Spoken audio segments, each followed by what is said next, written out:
Okay, I think we're live now for the steering committee, the CARES Act steering committee. We are having the meeting today, Monday, June 15th. Typically we meet on Wednesday, so I do want to say I appreciate the committee for the short scheduling notice and appreciate y'all being here, as well as the presenters.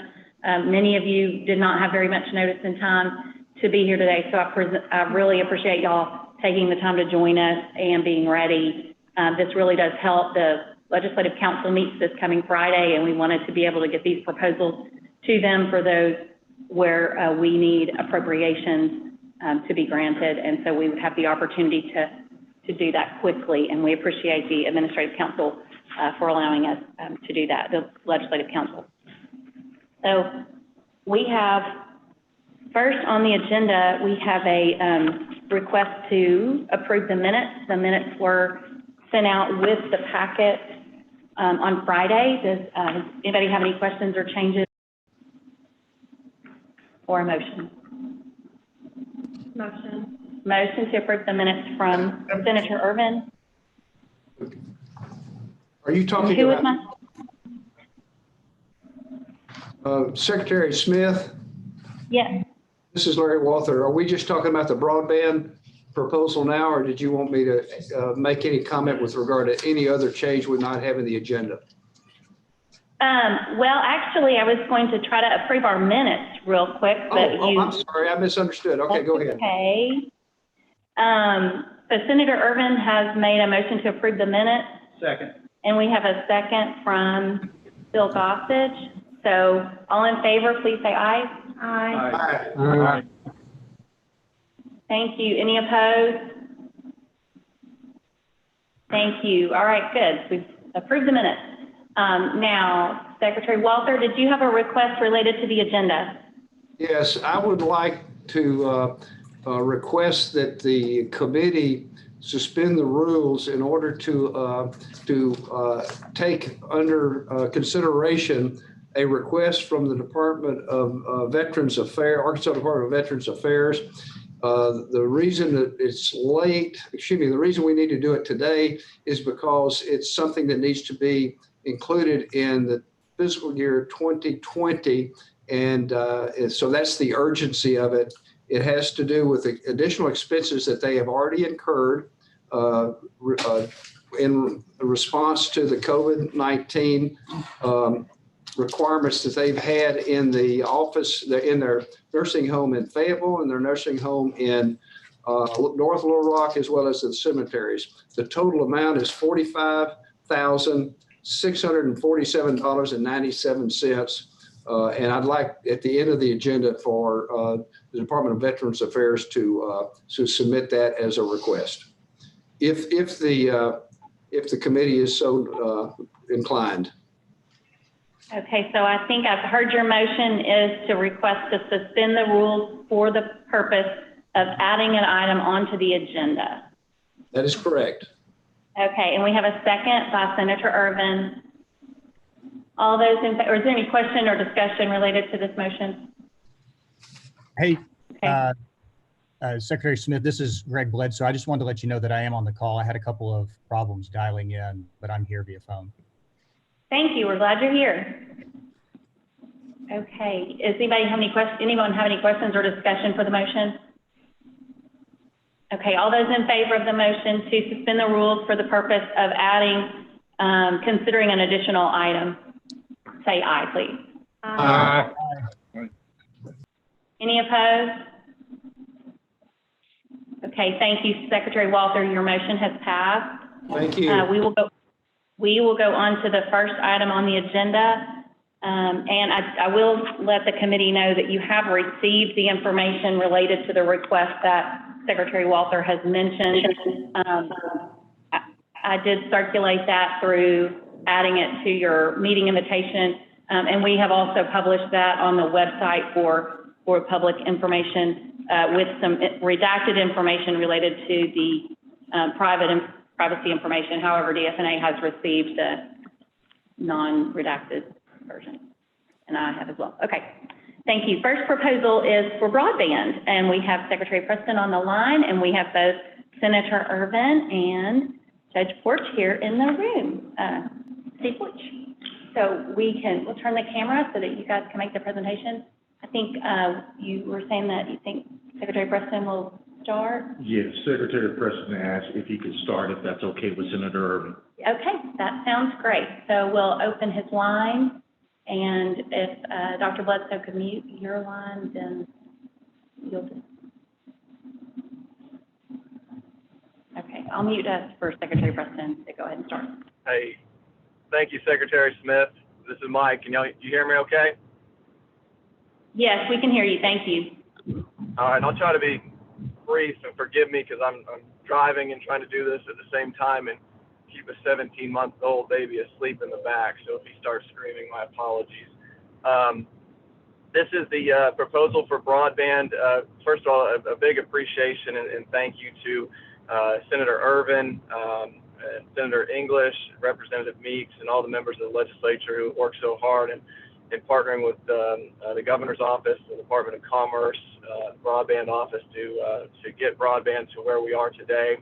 I don't think I need to go into too much detail about how this pandemic has created the immediate need for broadband deployment across the state, whether it be for education purposes and trying to get our students the high-speed internet that they need so they can access the lessons that they need, or healthcare and telemedicine, or even what we're doing right now and so much remote work around the state.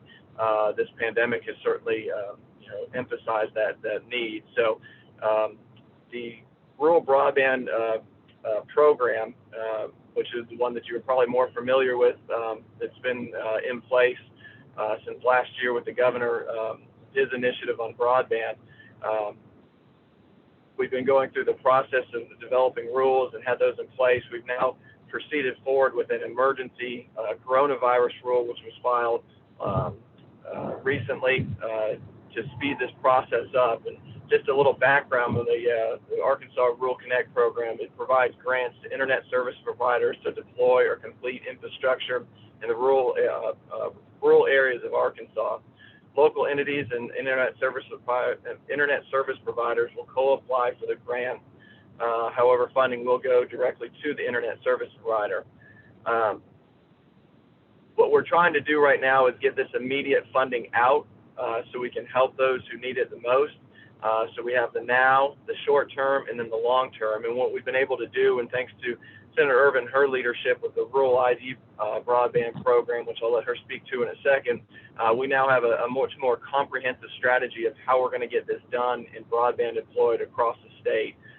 So the request today is for a total of $21.6 million. 19.3 of that will go to complement what's already in place of 5.7 million for the Arkansas Rural Connect, bringing that to a total of 25 million, and then 2.324 million for the Rural ID broadband program. And I'll let Senator Ervin talk a little bit more about how that program is going to be implemented. But the key, I think, here for the committee is that we now have a comprehensive strategy that we're going to get broadband deployed, or in the process of that, and through the Senator's Rural ID broadband program, we're also going to be able to assist the local municipalities as they're writing applications to draw down grants from the federal government. We do know there's more funding available. This is going to put us in a much better position to be able to draw down those funds, and then at the same time get some immediate deployment out through the Arkansas Rural Connect program.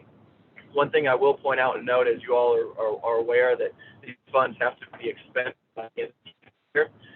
So we've made that very clear to all the internet service providers that, while this could take time, we have to have these funds deployed by the end of the year. We have reached out to our federal congressional delegation for some support on this. Secretary Walther and I submitted a joint letter to the congressional delegation, asking them for some flexibility when it comes to broadband deployment and having the funds spent versus obligated.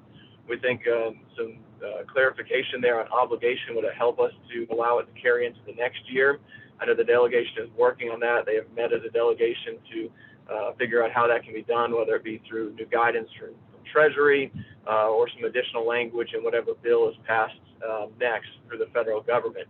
but we did want to make sure that that is out there as it stands now. It would have to be expended by the end of the year, so we've made all the internet service providers aware of that.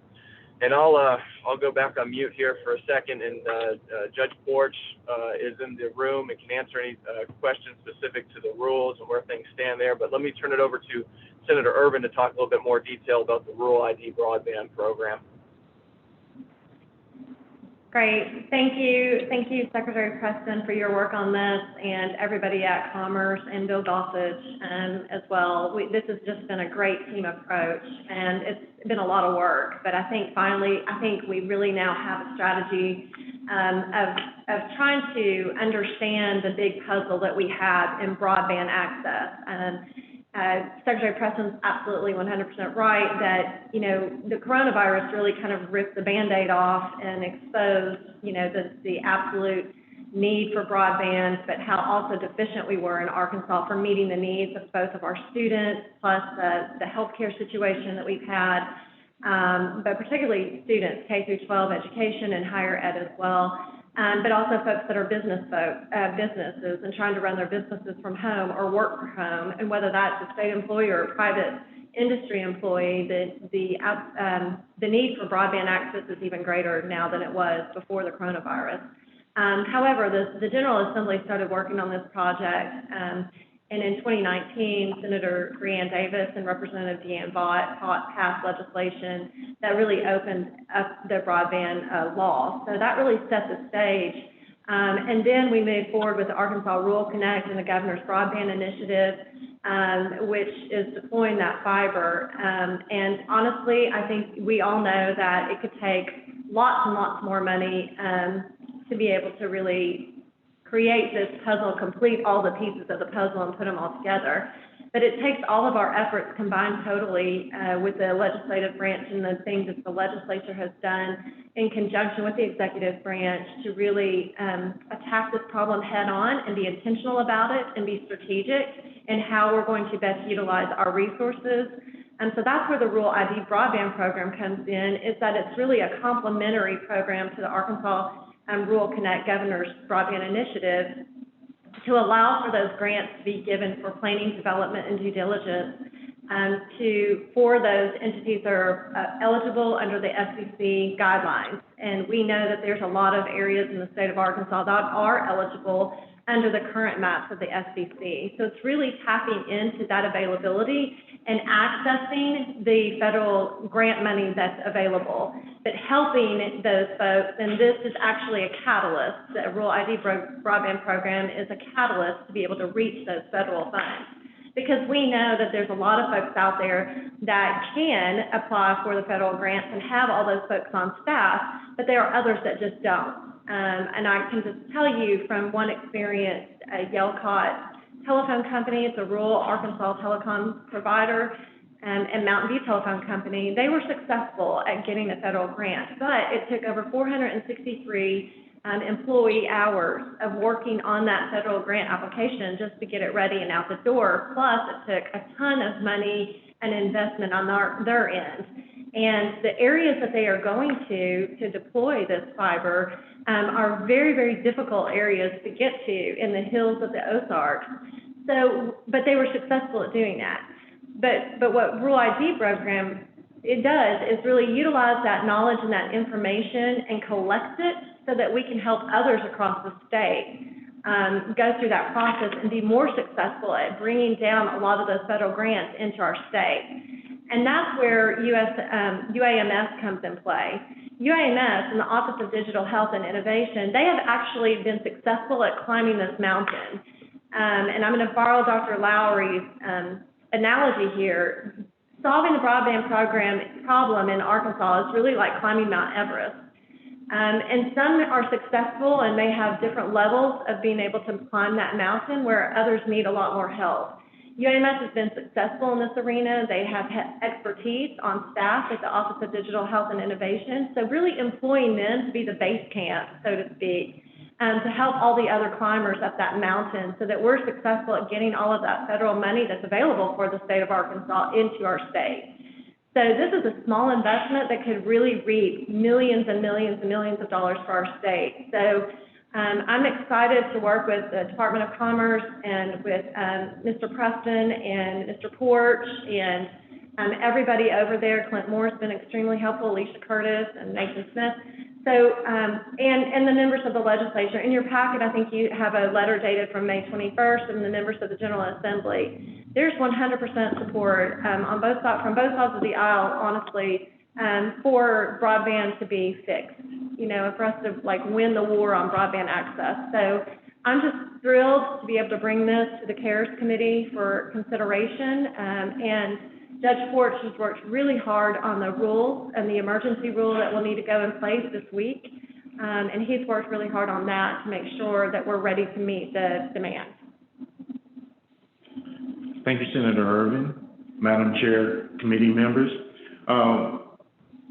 They pretty much said it all, but I'll say these few things. Arkansas is number 48 when it comes to broadband, and due to the pandemic, we've been greatly impacted by it, particularly in the areas of distance learning. For example, children out in the rural areas don't have the ability to continue learning. I was told, pardon me, I forget whom told me, but I was told that some children have to go up to the school, park in the parking lot just to connect to the internet to do that. That shouldn't happen during this time because they run the risk of this virus that we're dealing with. I think it's an appropriate time to go ahead and expand the digital footprint, shorten the digital divide that is going on with Arkansas. This money is an opportunity to do that. Along with pairing with Senator Irvin, we can maximize the use of this money and we can benefit Arkansans in a truly needed way now. So I respectfully request this committee to please grant us the 21 million. 21.6 million, so that we can go out and get these Arkansans what they need. And I'm open to any questions that you may have. Thank you. Did you need Dr. Lowry? Dr. Lowry is on the line if you needed him to say anything or answer any.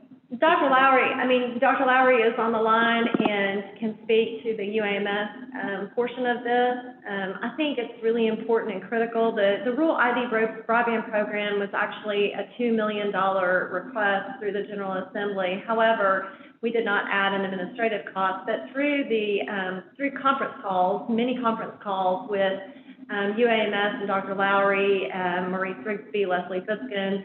I know that Dr. Patterson is very supportive of this effort. I really believe they have a footprint and they know the map of Arkansas. They know every county, they know its connectivity, and they really have a tremendous amount of information, data, and a repository is what we really need to be able to tap into. So that all that expertise can be utilized to help all those folks that are applying for these federal grants. And so Dr. Lowry's on the line. They also have key relationships that they have built over the years with our federal delegation and from the people that are in the national arenas at the FCC and USDA. So he may want to talk a little bit about that. But they really are a great partner with the Department of Commerce to just being very intentional and strategic about solving this big puzzle and putting all the pieces together and creating that availability for stakeholders to get involved and us move forward with all the different stakeholders at the Municipal League and the Association of Counties Farm Bureau. Agriculture is a big part of this, as well as education and healthcare. So every industry is really impacted, and broadband used to be a novelty and now it's a necessity. So we absolutely have to come together and solve this problem. So Dr. Lowry, if you have any additional things that you might want to add, I appreciate it. No, I'll just say that there are a lot of people around the state that really want this and know that it's needed. It's equivalent to electricity around the turn of the century. If you don't have it, you're going to be left out of the economy of the world. And I think, we started in healthcare because we don't believe that where you live should determine whether you live or die, and that everybody should have access to the same services no matter where you live in America. So we've done this. We're willing to work with groups to help them understand and try to improve, the broadband delivery to rural Arkansas. I grew up in the rural area in Alabama, and so I know the deficits and technology allows us to breach some of these deficits. So I think it's very important that we do this. Thank you, Dr. Lowry. Secretary Smith? This is Larry Yes, Walter. Secretary Walter, go ahead. Can I make a motion for the approval of the proposal from Secretary Preston and Senator Urban with regard to the broadband deployment? And what I would like, I guess what I'd like to add is, we've done a lot in this committee and a lot of it's been immediate. It's to deal with health issues and other things. I see this proposal to be one that will last for a long time. We'll be doing things that will be a generational improvement to the state of Arkansas. I look at it from a long-term perspective, and I believe most of y'all would too. So I make that recommendation. Thank you. Secretary Smith. Yes. Lane, Gene, I'm for this. I got a question. Since we've got two different letters, there's 19.3 and then a 2 million, do we need to make this in separate motions to be legal, or is one motion okay?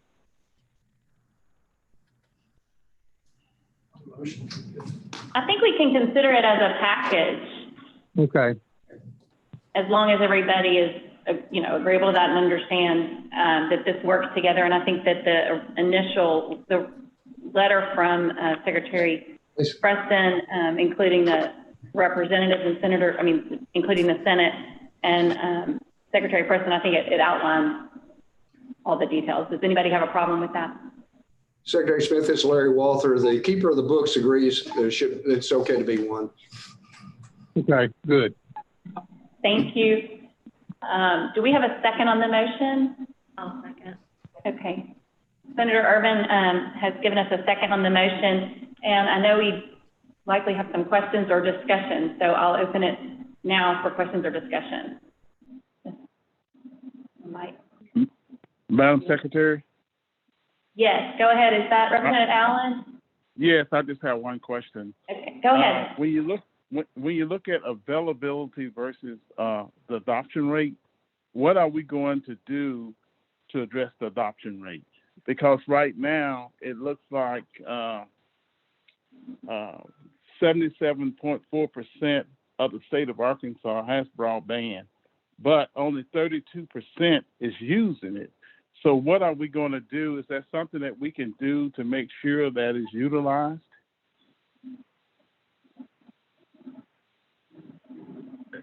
This is Mike Preston. I can speak a little bit to that, and Judge Borch, feel free to jump in. I think those are some of the things that we'll be identifying through some broadband mapping of the state.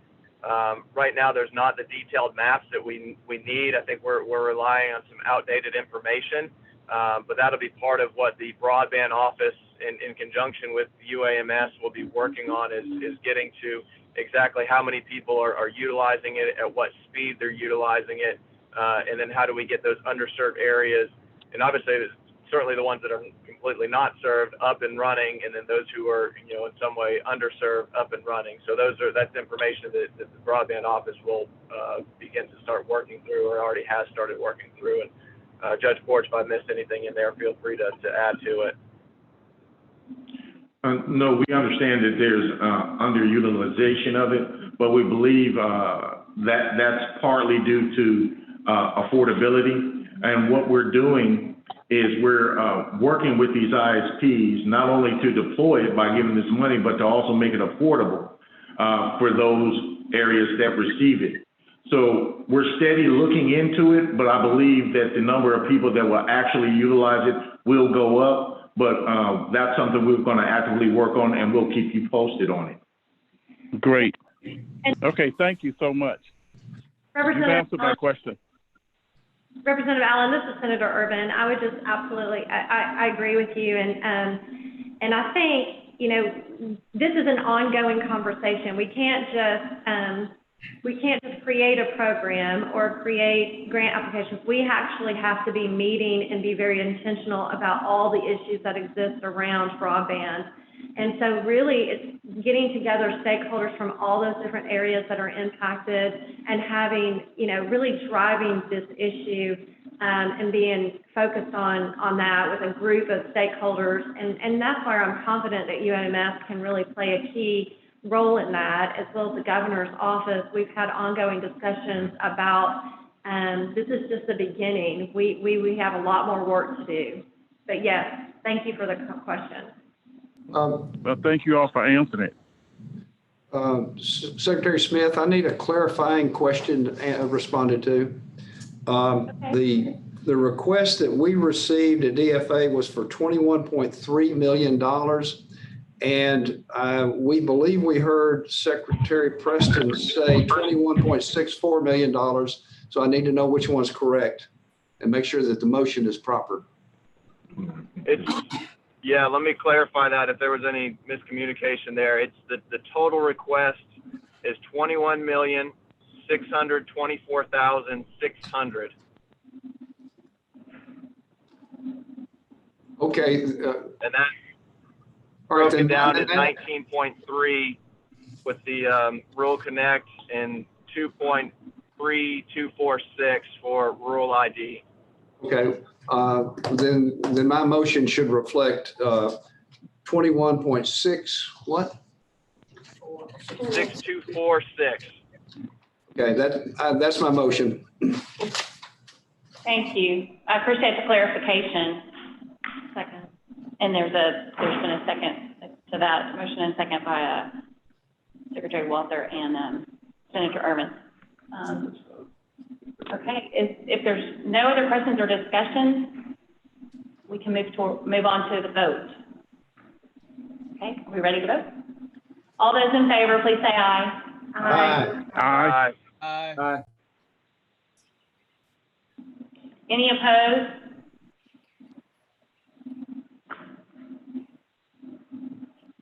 Okay, thank you. Secretary Preston and Senator Irvin, your motion has passed. Thank you. That's wonderful. Thank you. Great job. Appreciate it. And I appreciate Dr. Lowry, Dr. Curtis Lowry from UAMS joining us as well, and Judge Porch here in the room. So thank you. Y'all are welcome to stay on, but if you need to leave, we understand. Go ahead. I think someone's trying to speak. No, thanks a lot. I appreciate it. I think this is a huge breakthrough for Arkansas. So thanks a lot. Thank you. I appreciate seeing you on the moon. Thank you. Okay. Our next proposal is from the Department of Public Safety, and I saw Secretary Jamie Cook. There you are. Thank you. Go ahead. Hi, can you hear me okay? Can you hear me okay? Yes, we can. Thank you. Okay, very good. Thank you. Good afternoon, committee members. I have with me today Director A.J. Gary. He's not on camera, but he's right next to me. So he's going to be here to answer any questions as well. The proposal that we have submitted is for a total of $151,177.55, and it's made up of multiple different areas that we are asking for the CARE Steering Committee to approve. The first of this is a proposal for PPE and sanitation needs. These PPE items are items that are not on the pre-approved items, and we have those listed in the proposal. It's also for an electrostatic sprayer system that we will use to disinfect our patrol cars at the Arkansas State Police. That proposal or that request is for $61,786.92. The second item is a proposal for the payroll expense reimbursements for the Arkansas Law Enforcement Training Academy staff. It's in the amount of $6,678.16. It's not a large amount, but it's a large amount to those guys that work the additional hours. I'll tell you, it's pretty remarkable to see our Arkansas Law Enforcement Training Academy instructors. When this came about, we were in the midst of almost having one of our academy classes graduated down in Camden. And so what they did is they started working 12, 14-hour days, the recruits and the staff, and the weekends to get these guys all the necessary training. They met every curriculum detail but to get them trained and back to the communities where they were so desperately needed. They left and they took one day down at Camden at Alita to clean. And then they brought the Central Alita, the police academy that we do in Little Rock, they took that academy down to Camden and did the same thing. So for about 3 straight weeks, the staff worked diligently to make sure that we had 85 new officers out there on the streets that were trained and ready to go and help the communities in this very trying time. So that is where that number comes from. The next is a proposal for reimbursement of some items not on the pre-approved list, that the expenses that we have had among our different divisions due to COVID-19. A lot of those are for the Division of Emergency Management. And like I said, Director Gary is here and can answer any questions. The next proposal is for payroll expense reimbursement from the Arkansas Division of Emergency Management. And I'm going to shift the computer slightly so that Director Gary can make that proposal. Thank you, Secretary Cook, and good afternoon, everyone. So this proposal is to reimburse some of our federal grants that are not emergency management performance grants. So I think everybody knows that our whole operation is very heavily grant funded. And we have a lot of grants outside of the emergency management. And when the state is activated for an emergency, in this case, COVID, we pull people in from their normal jobs to work the State Emergency Operations Center. In a normal disaster, that might be 7 to 10 days, and we have them go back and work on their respective programs. However, with COVID, as you know, we've been activated since the middle of March. And are continuing to be activated. So we have pulled personnel off of their normal grant programs for an extended period of time. So this funding would reimburse those other federal grants, the salaries for pulling those individuals off of their normal duties. And again, this would be grants other than the emergency management performance grant. We'll do the last one. And the next one is proposal for reimbursement for utility expenses directly related to COVID-19. And this is for our federal surplus property section. As many of you know, we have been utilizing our federal surplus property buildings and some personnel to bring in the PPE that the state has ordered and distribute that out to our different hospitals, clinics, health providers. So the state's been very generous to try to purchase PPE that was badly needed throughout the state. We've utilized federal surplus property and utilized their warehouse to store and receive and distribute the PPE. Again, we pulled those resources from the normal federal programs that they operate under. So what we're asking for is, and this is a very small amount, $915.77, to cover that percentage of the utilities that warehouse used to store and distribute PPE for the state. Thank you. So with that, we'll take any questions. Thank you. Does anyone have any questions? No. Is there a motion? I'll make that motion. Hey, this is Mike Preston. I'll make the motion to approve. Okay, I think we have a second here from Bill Gossage, so thank you. Any questions or discussion? Let's go to a vote. All those in favor of the proposal by the Department of Public Safety? Aye. Aye. Aye. Any opposed? Thank you. Secretary Cook, your proposal has passed. Thank you. We will recommend that for funding to the governor. Thank you. Our next proposal on our agenda is from the Department of Agriculture, from Secretary West. Secretary West Ward will speak to that, and I believe he is on the line. I am. Yes, ma'am. Am I coming through okay? Yes, thank you. Go ahead. All right. Thank you, ma'am. And thank you, committee members. It's a pleasure to join you this afternoon.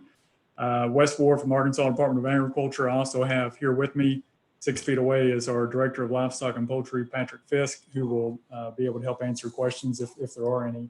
Our request this afternoon is fairly straightforward.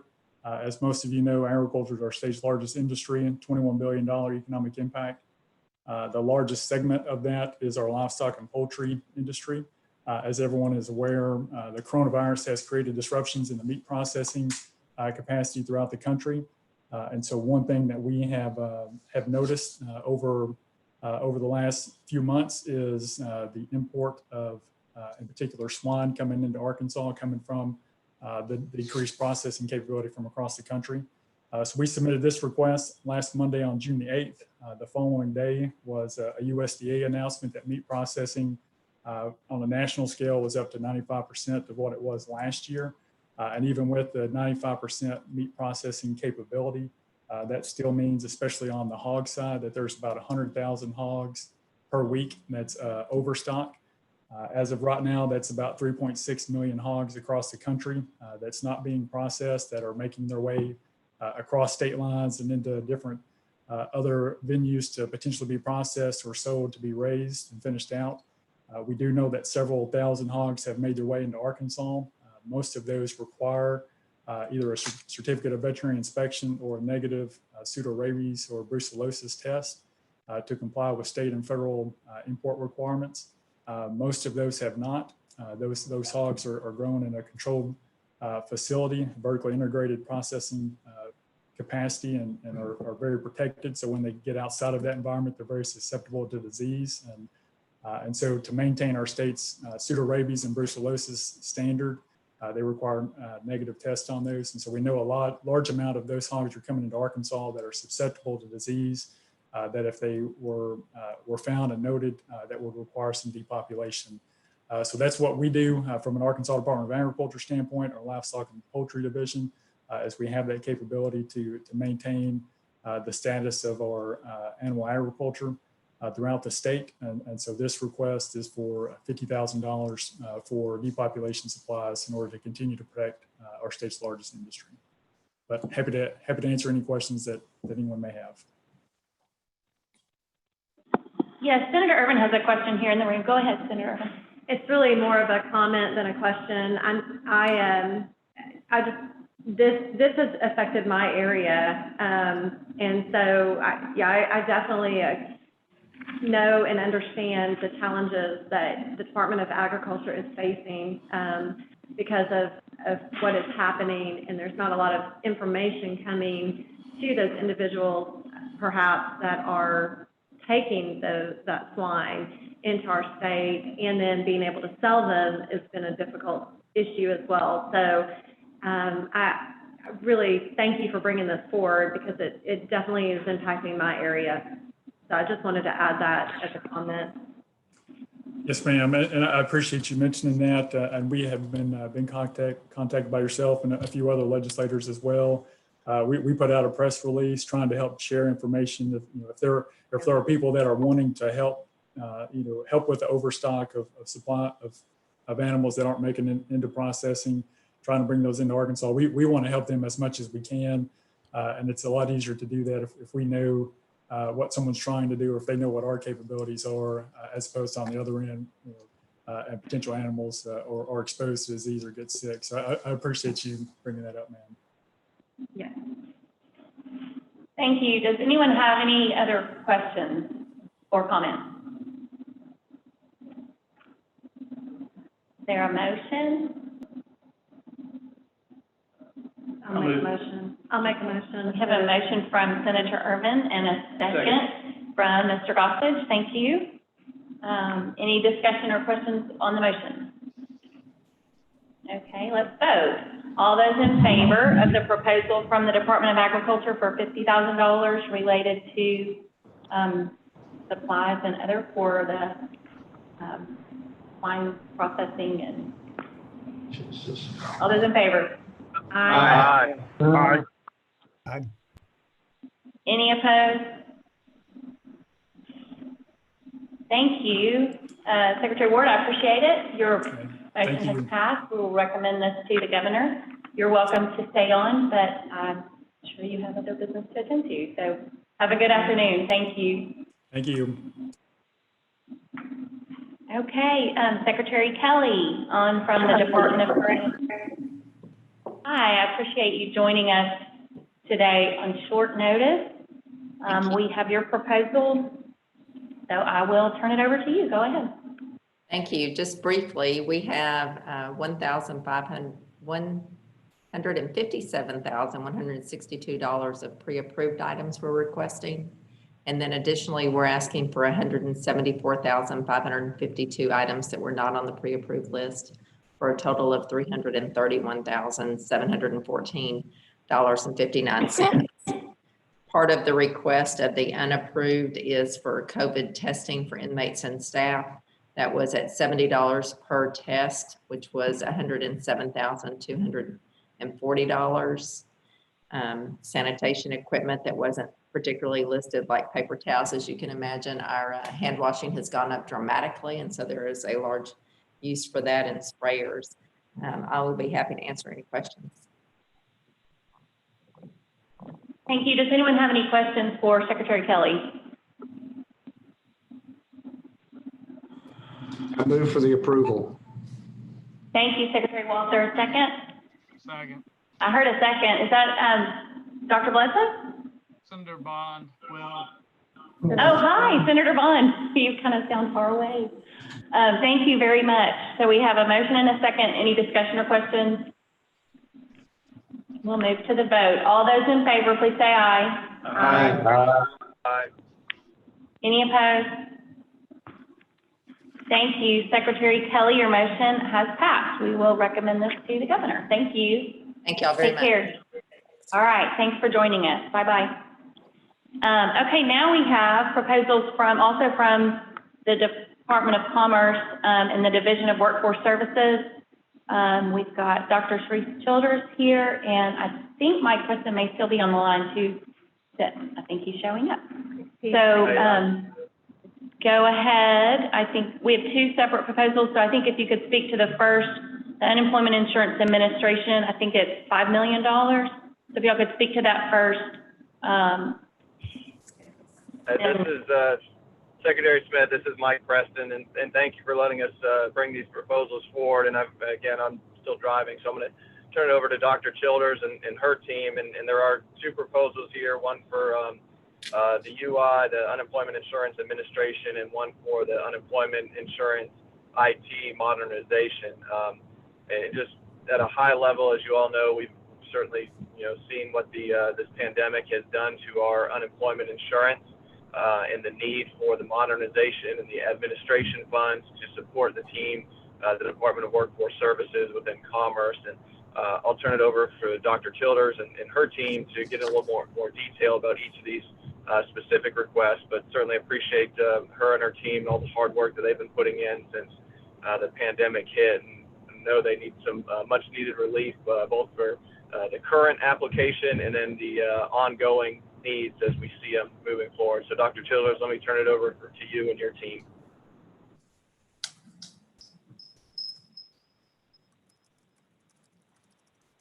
Okay.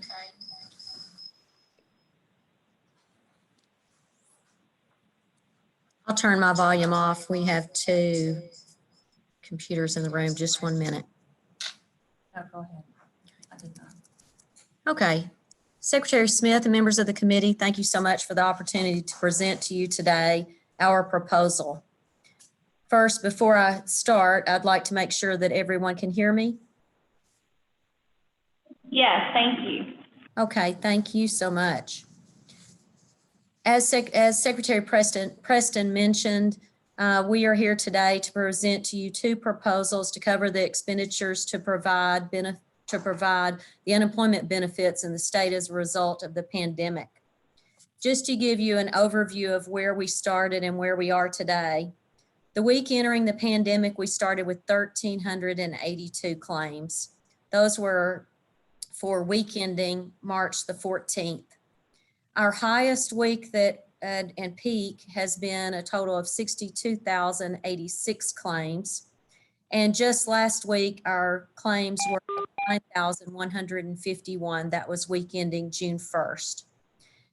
To put this in perspective, this week ending June 1st in 2019, we had 2,602 claims. So that gives you an idea of the volume that we have experienced through the pandemic.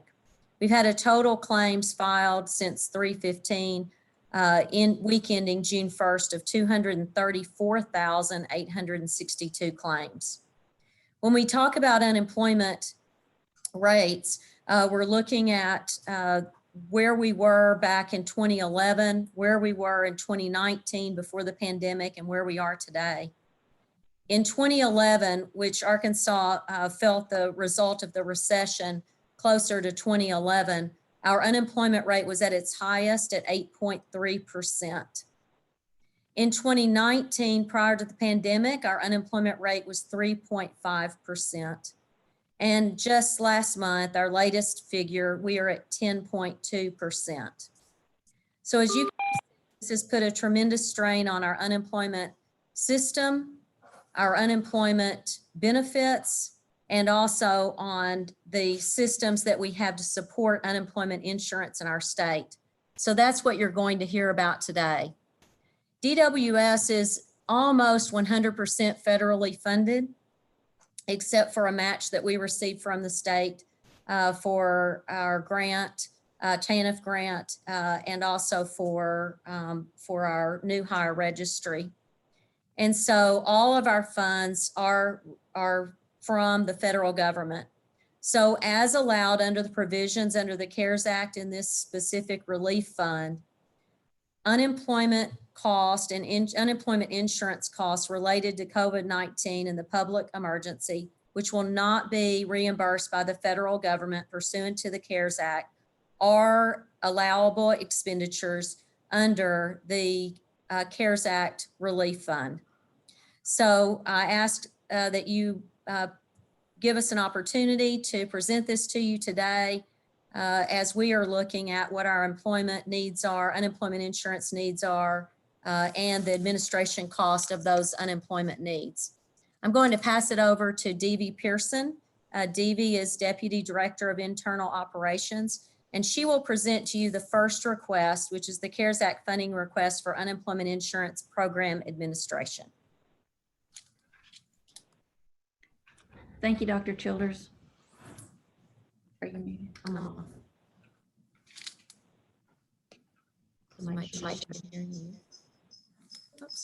Thank you, Dr. Childers, and thank you, Secretary Smith and committee.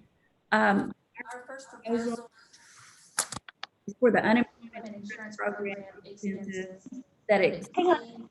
I'm sorry to interrupt. CARES Act. I'm sorry to interrupt. Can you hear me? I can. Can you hear me? Somehow, for some reason, your voice is kind of going in and out, and I don't know if that's if it's only us in the room that's hearing that, but we could hear Dr. Childers pretty clearly. I don't know exactly what might have changed in your room, but I'm sorry, but I just didn't want to miss part of your presentation. Thank you. Thank you. Can you hear me now? Yes, that's better. Thank you. Okay. Okay, thank you, Secretary Smith. Our first proposal is for unemployment insurance program expenses that exceed the federal funds provided by the CARES Act to support and administer the unemployment insurance program. As Dr. Childers stated, it is unprecedented, it's unexpected. We have worked fast and hard to cover the needs and to ramp up the hotline and cover all of the offices and the people who have been there filing for unemployment insurance. This means that the costs related to the speed and intensity that we've had to ramp up and get ready and provide the services needed has caused us to have a difference between our expected expenditures and our expected federal funding. Based on a conservative estimate, there'll be about a $5 million difference between reimbursement funding provided and expected expenditures. Again, this is an estimate, but it's an educated estimate based on our experience with our funding streams and the amount of unemployment claims that we've had to date.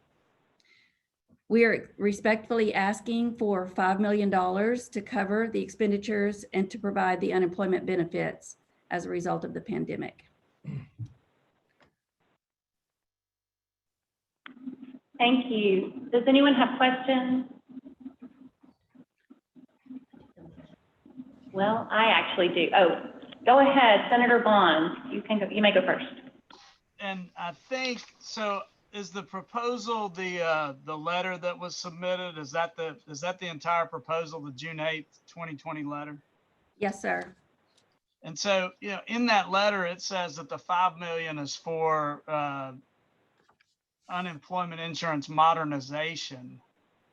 Or at least, am I reading that wrong? And then today, it seems like you're saying to the cost of having to keep up with the demand is what this is about. Am I looking at the proposal wrong? Or yes, sir. We have two proposals. So this proposal is to cover the Unemployment Insurance Administration expenses. And the proposal that Carter Hawkins will be presenting is the one that I believe you're looking at. All right. Well, that straightens it out for me on that point. Thank you. Madam Chair. Yes, go ahead, Representative Allen. This is Representative Allen. I have a motion at the appropriate time. Okay, thank you. I did have a question. So can we do them together? Sure. Do you want? Well, okay. So if I might hold for just a second with you, Representative Allen, and I'll go ahead and ask a question, if that's okay, if you don't mind. Sure. Thank you. So my question does have to do with the first part of the proposal related to the administration. Are some of the dollars that you're requesting for within this 5 million actually related to benefit dollars that will be going to people that are receiving unemployment benefits? Secretary Smith, the benefits are covered by either our state employers or through the Special CARES Act program. They're federally funded. So this is entirely administration expenses.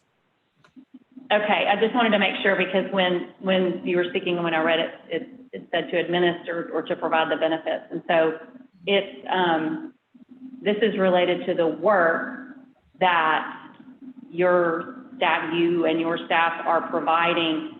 You mentioned the hotline coverage. I assume I know I've heard about overtime. I've heard about lots of y'all working weekends and the like, so additional hours. But I just wanted to make sure I understood exactly where these dollars are going. You mentioned a match. Is that part of what this will be covering, or? No, not at all. The match that Dr. Childers was referring to is a very small percentage of our overall funding. We just get a very small amount of SGR for a match, and that's for the TANF program, which is unrelated to the unemployment insurance program. So our agency is almost 100% federally funded. Okay, so these dollars are related to the additional work that's been performed to get the benefits out to the people who've been filing under the current circumstances with COVID. Is that right? That is correct. Okay. Thank you. Yes. I think Senator Irvin has a question. Go ahead. Thank you. Just a couple things. One is, and it may be in part of the second request for you, the IT modernization. So I know that our system was woefully unprepared for this from a technology standpoint, and y'all had to really act quickly to try to bring it up to speed in that arena. So that may be part of the second presentation. But I would just ask, perhaps when Representative Allen makes the motion, that we could include both of the programs at the same time. It's just as a consideration once we hear the second presentation of the 8.7 million. Thank you. And one more question related to the administration. When you mentioned this is an estimate, a $5 million estimate, when will you actually know? Well, our federal funding lags behind by about a quarter, by about 3 months. So our funding is based partially on last year's activity, which, as we know, has really no comparison to what we're experiencing now. And then quarterly, we file reports that indicate our activity, and our above base funding is based on those reports. So by mid to end September, we will begin to start seeing our funding related to this pandemic activity, and we'll have a better idea at that point. Okay, I asked that because the CARES Act funds, which I'm sure you now understand, we have to administer these funds prior to the end of December, prior to December 30th of 2020. So in the event that there would be if you've asked for an estimate of 5 million, but you only end up using 4.5 million, then for sure we would want to return the balance of that back to the Committee for Readministration and to discuss what to do with that. So I guess what we might want to, we've done this with some other proposals, is we've asked to consider the proposal to be brought back to the committee, say in September or probably in September, so we can review it again with you. So I'll just let you know that. Go ahead, Senator Bond. Well, and I guess, so the proposal that we're talking about is just a one-page proposal, right? It's a page and about a fourth of a page.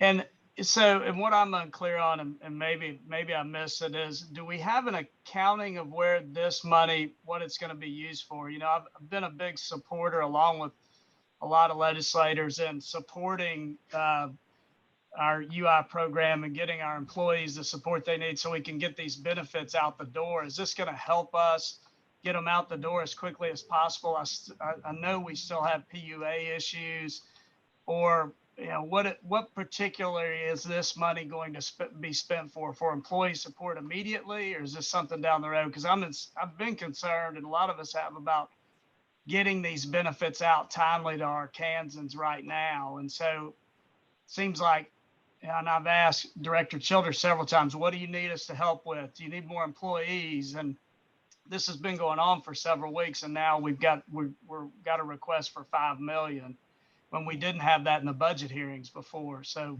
what particularly is this money going to be used for right now?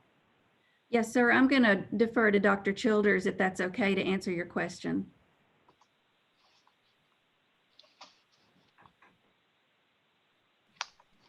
Okay, Senator Bond, can you hear me? Yes.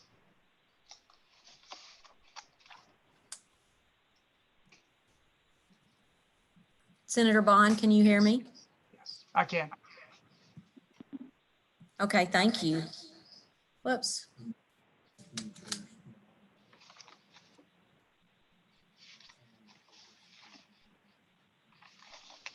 Dr. Childers, I think we can hear you, so you can go ahead. Okay, we were getting some feedback in the room, but there we go. Okay, Senator Bond, thank you for the question.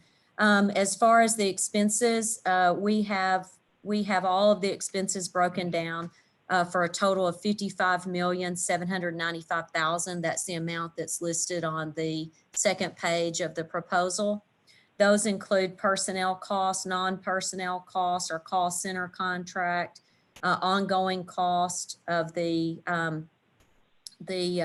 Pandemic and Employment Assistance program, media outreach, implementation costs, and overhead. So those are broken down specifically in each of those areas. So where you were discussing the need to add more staff, to add people to the call center, to add the hours to the call center, all of that is taken into account in all of these expenses that are itemized through the different provisions of the unemployment insurance provisions in the CARES Act. So all of those items we have itemized at a cost of $55,795,630. Based on the reimbursement rate that we currently have with the Department of Labor, it's based on 1996 cost numbers. And so based on those cost numbers that the U.S. Department of Labor uses, that's how we calculated what we expected our reimbursement to be. And that amount was $50,749,000. So that's why we are asking for the $5 million.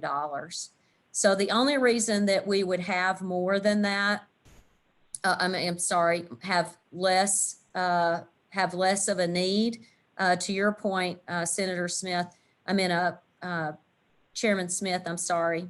Or Secretary Smith, sorry, Elizabeth. The only reason that we would have a difference in those two numbers would be if we did not have the anticipated expenditures for each of those expenses that I just itemized. So we are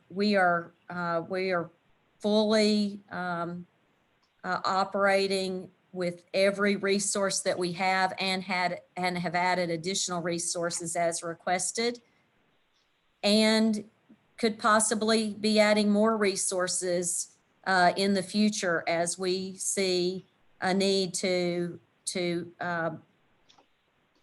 emphasize and look at the fraud that we're currently experiencing within the unemployment insurance claims. Does that answer? Thank you, Senator Bond. Does that answer your question? Well, it may just be that I'm a little foggy on that, but I think I understand that this isn't going to provide extra help or anything like that. It's just based on what we're already spending and providing reimbursement for that, I guess. I'm still really concerned about getting all this money out the door to people who are in need. Yes, sir, Senator Bond, that's a different expenditure, and we are submitting those expenditures to the federal government and receiving reimbursement for those benefits. So as Secretary Smith pointed out earlier, that's separate. So the benefits are separate, and the cost of administering those benefits is what we consider the admin funding. And that's where we're looking at the difference in what we'll submit and what we will get reimbursed. And we should know that by at the end of this quarter, and we'll at that time be able to determine if our need is less than what we anticipate. Thank you. Thank you. Does anyone else have any other questions? Thank you, Dr. Childers. I do understand this a lot better after y'all's explanation, because I was concerned about it, and I want to make sure the committee understands. We have looked at a lot of proposals. Well, we haven't actually brought many of them forward yet, but we've seen some where they're asking for a deficit or lost revenue, and those things are not allowed. But in this circumstance, the work that is being performed with the Department of Workforce Services is in addition to what they were already budgeted for. These funds hadn't been budgeted for. I liken it to the excess capacity that you would need to see in a hospital or in a public safety arena, because we know that y'all have been putting in more hours and more people have been needing to be involved with more time. And I do see that you mentioned rent on here. Did y'all have additional space that needed to be rented for this? Okay, she's nodding yes. Go ahead.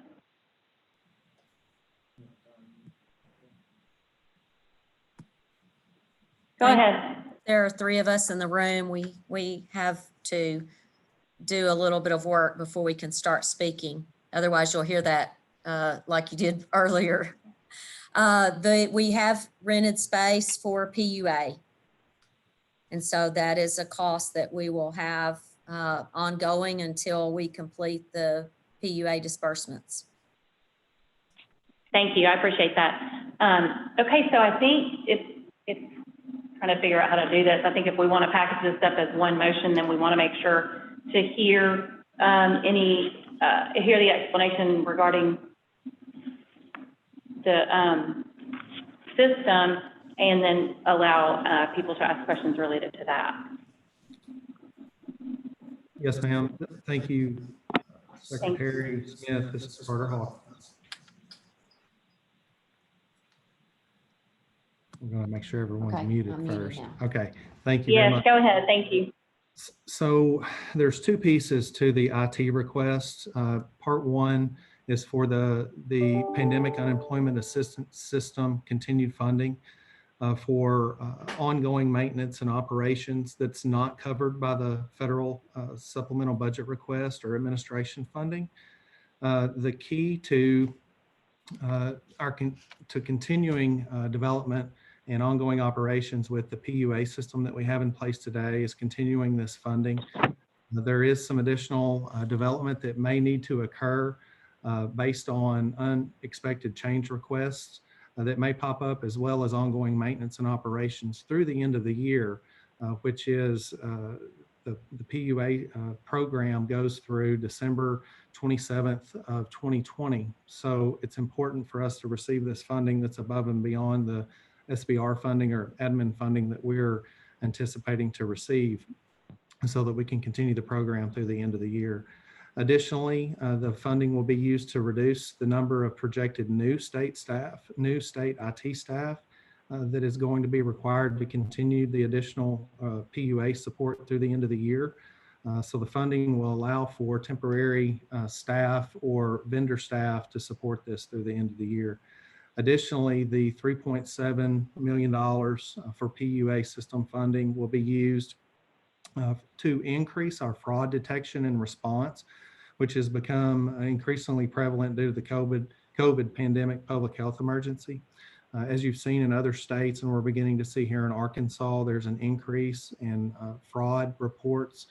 So it takes staff and time and system data analysis to perform those functions and that response. And to be able to get ahead of that, we need to continue the funding for the system. And this $3.7 million will help us do that. In addition to the PUA funding for ongoing support and unexpected change requests, we're asking for $5 million for UI system modernization. As most of you know, the COVID pandemic public health emergency has exposed the inadequacy of the legacy UI system, as we discussed earlier, specifically regarding the implementation of the 5 UI programs from the CARES Act. States with modern UI systems and partner vendors that were already in place were significantly more agile, allowing them to provide critical support to their citizens quicker than we were able to here in Arkansas. We're still struggling to implement some of those programs and be agile the way we need to do to deliver that quick response. The funding will also be used for planning and implementing a new agile UI system, leveraging the current PUA IT system that is currently being built. It also will help us automate CARES Act UI programs such as PEUC, extended benefits, and some of the other programs that are paper-based today. We'll be able to implement those as we progress between now and the end of the year to make sure those programs are in place in an automated fashion. Right now, our current UI system, which is not allowing us to be agile, is because it's not on a standardized IT platform. So that causes increased costs to maintain and to operate. We also need a standardized infrastructure, so it will help us reduce the number of state employees required to operate the UI system. The legacy system now is spread out across multiple platforms, which means we have to have additional staff to support it. By increasing having this funding, it will allow us to standardize the architecture, which will allow us to ramp operations staff by providing role-based access, whereas the current system, we have limited agility in providing that role-based access to maneuver quickly when changes are needed or additional staff is needed for operations. Also, the funding will be used to supplement $5 million of a projected $30 million need to replace the system. The current system and the funding that we're asking for, the $5 million, will help us continue to implement the CARES Act, the 5 CARES Act programs, and to migrate off of the non-standardized architecture that we have in place today, and to capitalize and leverage the PUA system that we have and the existing staff that we have that has built the team around this current program.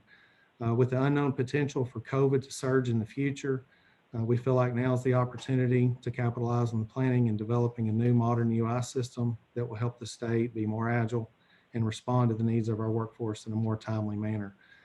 I know I said a lot there about PUA and UI modernization. I expect there will be some questions. I know Senator Bond had asked about getting the money out quickly. We do know that we were not able to get some of the CARES Act programs implemented and the money out the door quickly because of the issues and the lack of agility in the current legacy system. That's why we are asking for this funding to continue the development of the PUA, the continued operations of the PUA, and to leverage that system to help us build a new system that will allow us to react more quickly in the future. Especially if we see a surge in COVID toward the end of the year. We want to have as much done by then as we can to make sure that the UI system meets the demands of the citizens out there. Also, as we know, since it's an aging and old system, the infrastructure it's critical that it's supported and modern and current and has a workforce, an IT workforce around it that can support it and move quickly when needed. So be happy to take any questions, but I appreciate everybody's interest in this and willingness to listen to these needs. Thank you. Thank you. Does anyone have any questions related to the IT modernization piece? Did you had your question answered? Yeah, thank you. Senator Urban. Yeah, so I just, one thing I wanted to make sure is, making sure that we get the best product that we can. And so I wanted to ask you about your process and if the current vendor that you're working with is able to meet that, or are you going to be putting that out for RFP, or how is that going to work in the future? Yes, ma'am. Thank you for the question. The way I'll answer that is, yes, the current vendor is meeting our needs. We ramped quickly to engage the vendor. We ramped a state staff and an IT state staff and business staff quickly, along with this vendor, to get something in place quickly, to get money out the door quickly. It wasn't pretty. We knew we were going to have to cut some corners and make some decisions to be able to get the system up and in place and the money out the door quickly. But as we have progressed and moved forward, we're solidifying our processes, and our testing of the system is a lot more robust than it was previously. We have testing procedures in place now that cover a gamut from functionality to security. The vendor has provided additional staffing around the project to document everything thoroughly, so that we are building a system that we can leverage and capitalize for the future. To answer your question about RFP or putting this out to bid, if we were to do that, and that is an option for us to do that, we would not be able to use this money for UI modernization between now and the end of the year.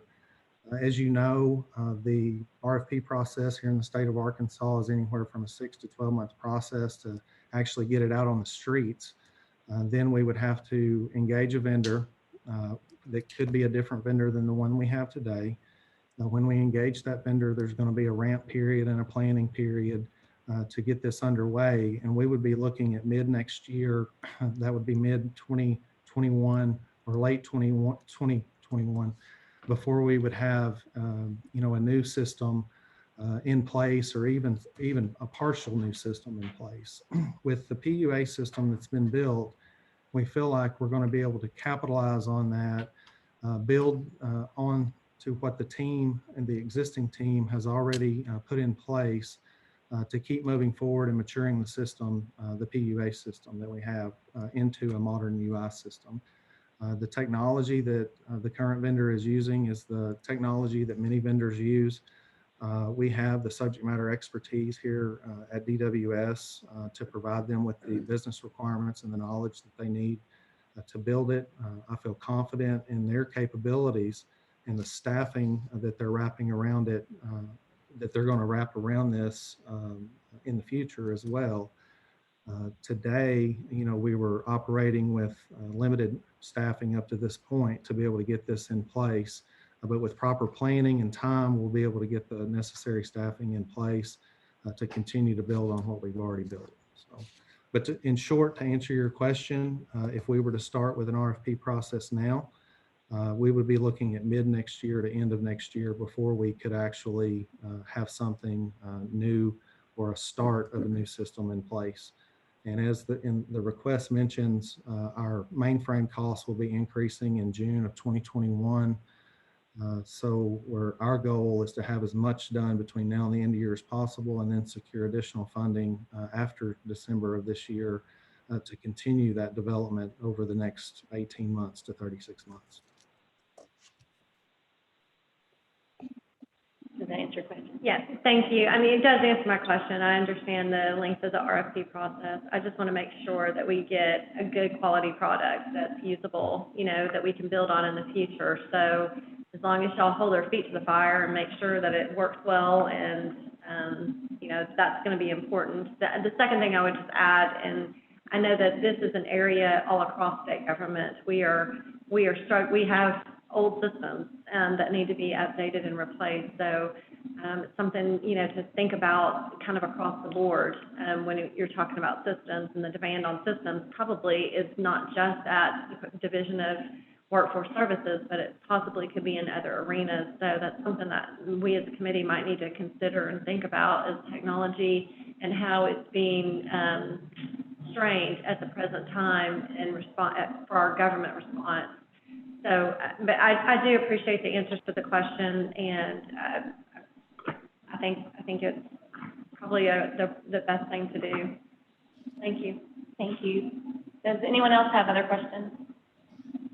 Do the estimates come from the vendor, or have we modeled those in state government?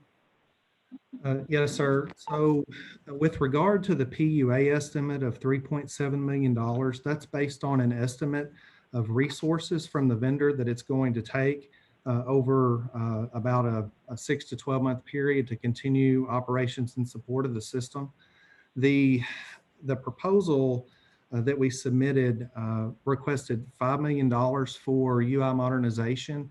But then if you'll notice, we went ahead and listed the outgoing years on there as well to show what the projected cost is over about a 2 or 3 year period. The cost for UI modernization came from our National Association of State Workforce Agencies. So it's based on states that are similar in size to Arkansas. So the $30 million is based on information from NASWA, our peer organization that we belong to.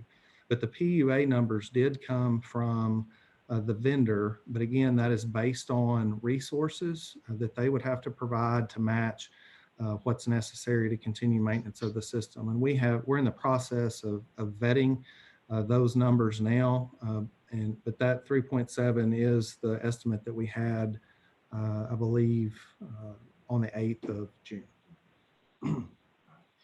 Will the PUA money help immediately, or is that for later in the year? I mean, we're still struggling with this program, and I know we've still got people that aren't getting their back payments, right? I mean, there's a lot of work to be done here. Yes, sir. So it's a combination of both. The PUA funding will allow us to continue after the current build into maintenance and operations, which is not contemplated in the first part of the contract with the vendor. This is an expected expense that we were going to have going forward. However, it's not going to be covered by our federal funding, so that's why we're asking for it. But to answer your question, to get money out the door quicker, I believe, yes, sir, this is going to help us continue the contract with the vendor. In addition, and I think also importantly, there's a lot of noise right now, I call it noise, about fraud, and we have to get our hands around fraud, and this money will help us and the vendor get our arms around the fraud so we can move that to the side, know that it's handled, and then continue to support the people that are legitimate applicants in the system. Well, I think we would all agree that, you know, nobody wants waste, but we have been behind in getting the money out in people's great time of need. You know, I've said before, I know everybody's working hard, but we were one of the, you know, final 10 states to get these PUA benefits moving, and we just need to get people the money that they deserve. Yes, sir. And to address that, we do have about 217 people plus UI staff here within DWS that are trying to make those determinations as fast as we can to get the money out the door as fast as we can. We are in a period now for some of the determinations and eligibility determinations on the PUA system or the PUA side that we're having to make. They take a little bit longer to review and make those determinations because they have more complex information that they have submitted, and the answers aren't as straightforward as some of the easier ones were early on. So we are at that period to where we're evaluating those now and adding the staff that's necessary to make sure that we're moving those through as fast as we can. Thank you. Thank you. Does anyone else have any other questions?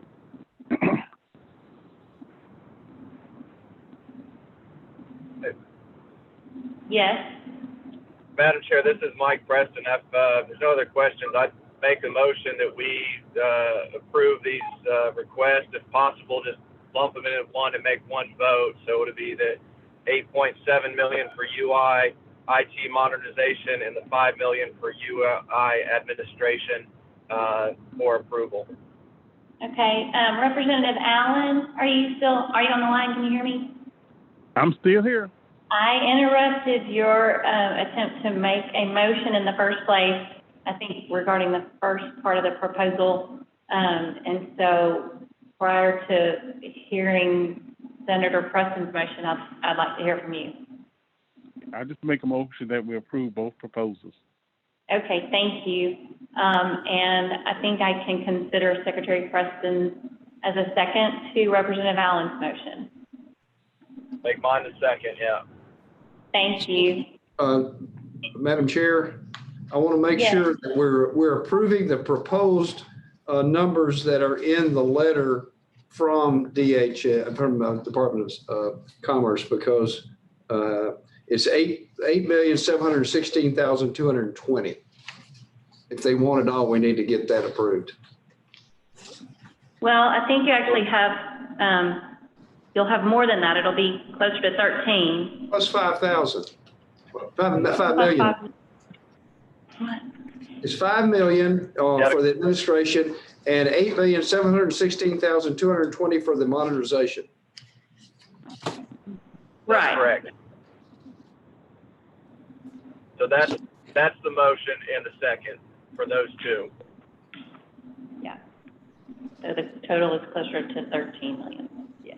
Right. I'm not thinking that. Point. I don't think so. I think it's 8,716,000. Have we voted?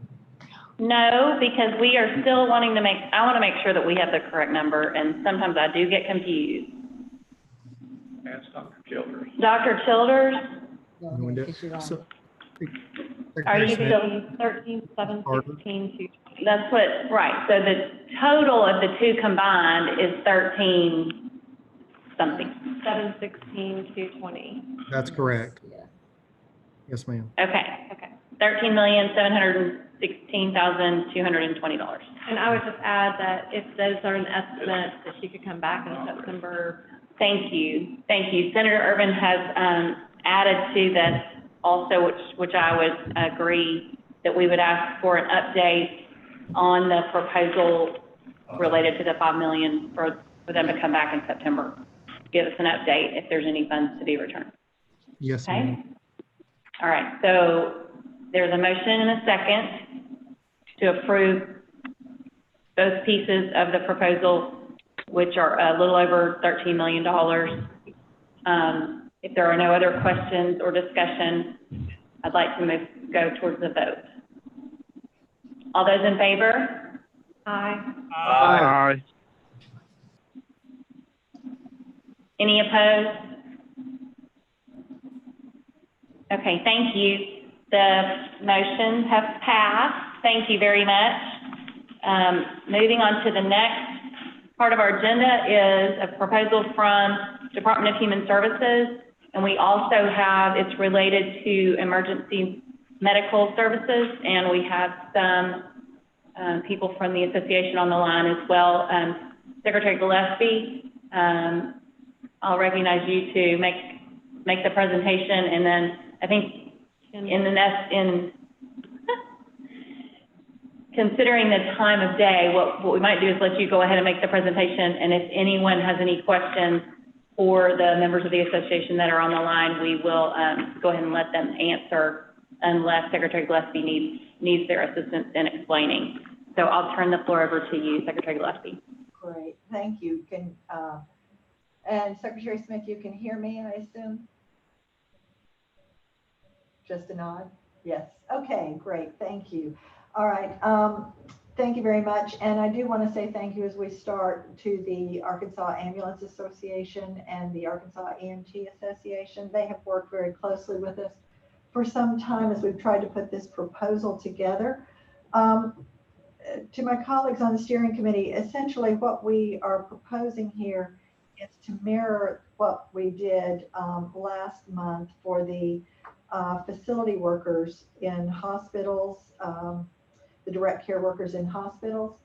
We have been looking at that with the Ambulance Association, the EMT Association, around this very particular type of direct care worker that is essentially, as we all know, performing life and death services as they go to the home, pick up an individual, and are providing emergency medical services for that individual as they take them to the hospital. So they were not included in that type of direct care worker because while some of these are hospital-based, many of these are not, but they are part of the hospital emergency response line in that way, in emergency medical care. So we are coming forward with a proposal that would make payments to this workforce. You see the details in here. It has been calculated with them aimed at two very particular types of workers, the emergency medical technician and paramedics. And as you see right now in Arkansas, we have 5,053 of them. Most of these are full-time workers. As you see, they do 3 24-hour shifts. And where this does vary from what we proposed for hospital facility workers is that in the case of hospitals, we did an increased payment if they were working with, if the direct care worker was working with a COVID positive patient. In this case, we don't have that increased payment, that doubled payment. We just have the base payments that you can see on page 2 here, which end up being topping out at $250 a week for those who are full-time. And that is because the patients, when they transport a patient, they do not know whether the patient is COVID positive or not. And for privacy, patient privacy reasons, they never do find out. So they agreed very much that it would not be appropriate to have the enhanced payment in this case for that. We included in the estimates here the payments, as we're doing with hospital workers, will pass directly through to the EMT or the paramedic. The employer will not bear an increased cost because we will add on to that a payment to compensate the employer for their costs for paying FICA, retirement, those sorts of required costs on top of. This will happen very quickly. As you can see, we will, if this is approved by the committee and the governor and an appropriation is approved by the legislature, we will have a form that each of the employers will be able to fill out to provide us details on the hours and the workers. They'll submit that to us no later than July 15th. It usually does, first time we work with an employer group around these types of payments, there usually is some back and forth. So it does take a little bit of time for the paperwork to get filed and everyone to agree to it. But then we would immediately make one lump sum payment that would go to the employer to be passed through in payroll to the worker. We would therefore be able to know probably by mid-August at the very, very latest, we would have made these payments. And if this full amount of money is not needed, we would be able to let the committee know. Total, as you can see here, is $12,127,000, $127,200. And as Secretary Smith said, we do have representatives of both the Ambulance Association and the EMT Association who are on the line in case we have questions. Thank you. Does anyone have any questions? Speak up fast if anyone has any questions. We're going to try to move on. I'll make a motion. Okay. Thank you. Senator Irvin, motion to accept. Second by Representative Allen. Secretary Smith, this is Secretary Cook. I need to recuse from this vote. I have a family member in the industry. Thank you. Secretary Cook has recused. Any other discussion, questions, comments? Okay, we'll move on to the vote. All those in favor of the proposal from DHS related to EMS and EMT services, signify by saying aye. Thank you. Aye. Any opposed? Okay, thank you. No opposed. The motion has passed. Thank you, and I do appreciate those from I think Amanda Newton, Ken Kelly, Jamie Papper Grisham, and John Swanson for submitting the proposal and for working with DHS. And thank you to Dennis Smith for working with them. We also did receive a recommendation by the House of Representatives from State Representative Cameron Cooper, Representative Stu Smith, and Representative Christensen in support of us providing funding for EMS professionals. So I just wanted to let y'all know that we do appreciate that, and we hope y'all have a good afternoon. I think Secretary Walther may have another motion at this time. I think my motion got approved that we would consider it. So I guess you need to refer to, I think, let's see, Austin Booth is supposed to be on the line to describe the request. Yes, we have a proposal from the Department of Veterans Affairs. Go ahead, Mr. Booth.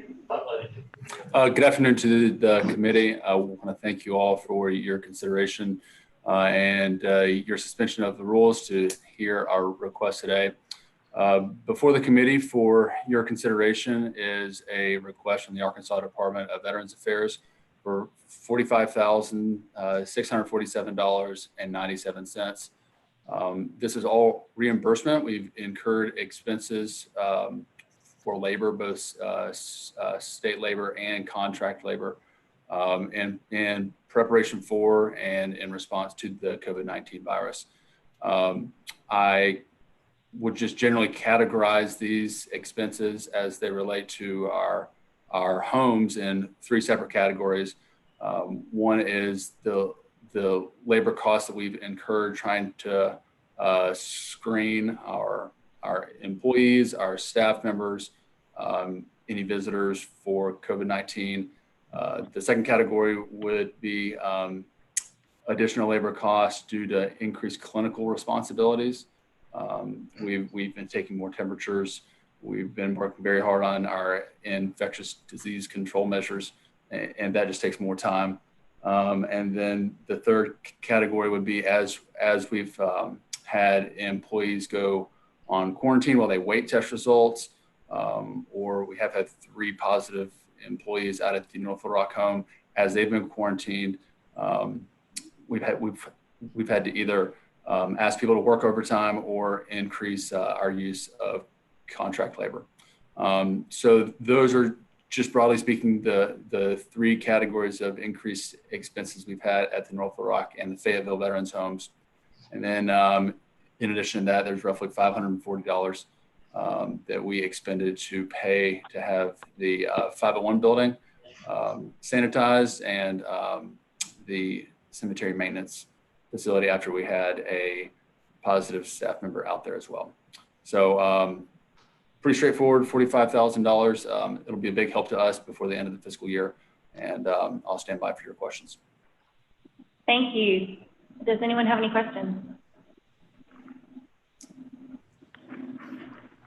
Secretary Walters, you have a Motion at the motion. appropriate time. Oh, go ahead. Representative Allen, go ahead. Motion to approve. Thank you, Representative Allen. I second the motion. All right. Any questions? All those in favor of the motion? Aye. Aye. Any opposed? Okay, thank you. The motion has passed. We appreciate that. We have gone way over time. If anyone has anything they need to bring up, please let me know now. Okay, I think we'll stand adjourned. Thank y'all so much for all your time, and y'all have done a great job today. Thanks.